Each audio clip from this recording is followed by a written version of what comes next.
itirmişəm, çatmayacak sənə əlim. Sonu görünmeyen bir ayrılığın ünvanında batıran bircə sözün olar mənim xilas gəmim. Sonu görünmeyen bir ayrılığın ünvanında batıran bircə sözün olar mənim xilas gəmim. Tükenir son ümidim, gözlemeyin xeyri nedir? Sönür bütün hayatım, indi senin elindedir. Tekçe senin yolunda her şeye kurban vererem. Həsr olmuşam sənə mən, alnıma yazım belədir.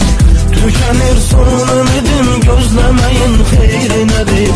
Sönür bütün hayatım, indi senin elindedir. Tekçe senin yolunda her şeyi kurban vererem. Həsr olmuşam sənə mən, alnıma yazım belədir.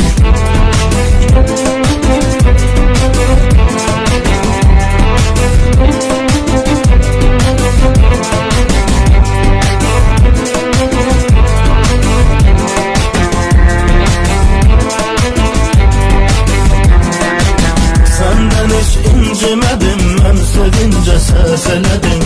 Bütün ruhum gücünü sevgime mən sərf elədim. Uyandın yanım sanki bütün dərdi mənim. Əriyən şam elədim, yandırır məni həsrətim.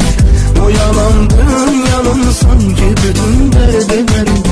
Əriyən şam elədim, yandırır məni həsrətim. Tükenir son ümidim, gözlemeyin xeyri nedir? Sönür bütün hayatım, indi senin elindedir. Tekçe senin yolunda her şeye kurban vererem. Həsr olmuşam sənə mən, alnıma yazım belədir. Tükenir son ümidim, gözlemeyin xeyri nedir? Sönür bütün hayatım, indi senin elindedir.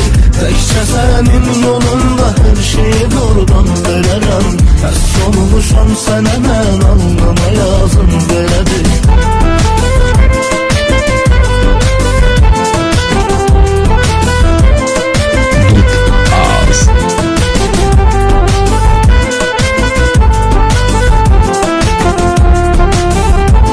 Asim Production təqdim edir.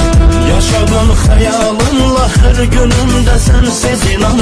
Deyirlər hər eşqin həsrətini həll edər zaman. Ama sənin həsrətin zamana məğlub olmadı. Soduram bu dərddə gün halım olur yaman. Ama sənin həsrətin zamana məğlub olmadı. Soduram bu dərddə gün halım olur yaman. Tükenir son ümidim, gözlemeyin xeyri nedir?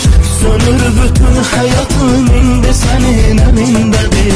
Tekçe senin yolunda her şeye kurban vererem.